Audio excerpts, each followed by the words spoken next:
ഈ വാച്ച് ഉണ്ടല്ലോ, ഇതിനുണ്ട് 1,00,000 രൂപ. സ്കിൽ ഫുഡ് വ്ളോഗിംഗ് എന്ന് വെച്ചാൽ എന്താണ്? എന്റെ കൈ കിടക്കുന്ന വാച്ചിന് 1,00,000 രൂപ ഉണ്ടാവുന്നത്.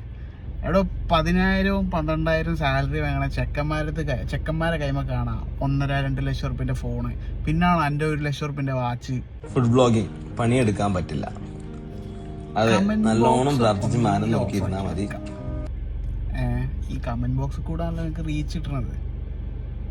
ഒന്നാമത് ഞാൻ ഇമ്മാതിരി സാധനങ്ങൾക്ക് റിയാക്ട് ചെയ്യാത്തതാണ്. രണ്ടാമത്തെ വിഷയം, ഇതിൽ ഈ ഒരു സാധനം പറഞ്ഞ് ഇവർക്കൊക്കെ ഞാൻ സാലറി കൊടുക്കുന്നുണ്ട്. ഞാൻ ഈ കിട്ടിയ വാച്ച് ഉണ്ടല്ലോ, ഇതിനുണ്ട് 1,00,000 രൂപ. സ്കിൽ ഫുഡ് വ്ളോഗിംഗ് എന്ന് വെച്ചാൽ എന്താണ്? എന്റെ കൈ കിടക്കുന്ന വാച്ചിന് 1,00,000 രൂപ ഉണ്ടാവുന്നത്.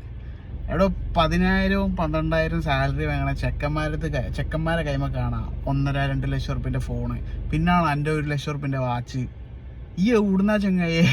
ഈ ഏത് നാട്ടിൽ നിന്നാ വരുന്നേ? ഈ കോഴിക്കോടുള്ള തന്നെയല്ലേ? ഇപ്പോഴും എനിക്ക് നേരം വെളുത്തില്ല ഈ പൈസന്റെ കണക്കും പറഞ്ഞിട്ട്.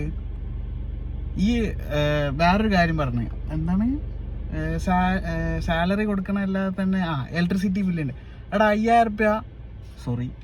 5,000 രൂപ താങ്കൾ ഇലക്ട്രിസിറ്റി ബില്ല് കൊടുക്കുന്നുണ്ടെങ്കിൽ ആലോചിച്ചാൽ മതി അവിടെ എത്ര വരുമാനം നടക്കുന്നുണ്ട്. ഓക്കെ, അപ്പോൾ ഇങ്ങനെ നോക്കിയാൽ മതി അവിടെ എന്താ വർക്ക് നടക്കുന്നത്, എത്ര നേരം AC വർക്ക് ചെയ്യേണ്ടത്, അവിടെ എത്ര നേരം സിസ്റ്റം വർക്ക് ചെയ്യേണ്ടത്, എല്ലാ കാര്യങ്ങളും നോക്കിയാൽ മതി. പിന്നെ ഈ 15,000 റുപ്യൻ്റെ റെന്റ് കൊടുക്കുന്നുണ്ടെന്ന്, അപ്പോൾ അത്രയും വരുമാനം നിനക്കുള്ളൂ. ഈ പറയുമ്പോൾ എല്ലാം പറയണല്ലോ. പിന്നെ ഈ ഫുഡ് ബ്ലോഗിങ് എന്ന് പറഞ്ഞ സാധനം ഒരു ഇൻഫ്ലുവൻസർ അല്ല. ഈ ഒരു നീ തന്നെയാട്ടോ വരുന്നത്. താങ്കൾ ഒരു എന്താ പറയുക, ബ്ലോഗറല്ല, ഒരു ഇൻഫ്ലുവൻസർ അല്ല. നിങ്ങൾ ആക്ച്വലി പക്ക ചെയ്യുന്നത് മാർക്കറ്റിംഗ് ആണ്. ഓക്കെ, ഒരു പ്രൊഡക്റ്റ് മാർക്കറ്റ് ചെയ്യാണ്. ഞാൻ അടിവരട്ട് പറഞ്ഞുതരാം, ഈ അക്കൗണ്ടിൽ, ഈ വ്യക്തിൻ്റെ അക്കൗണ്ടിൽ പ്രൊമോഷണലായി അല്ലാതെ ചെയ്ത ഏതെങ്കിലും ഒരു വർക്ക് ഉണ്ടോ? ഉണ്ടാവും. മേ ബി ഫുഡ് മാത്രം അടിച്ചു പോകുന്ന ടീം ഉണ്ടാവാം.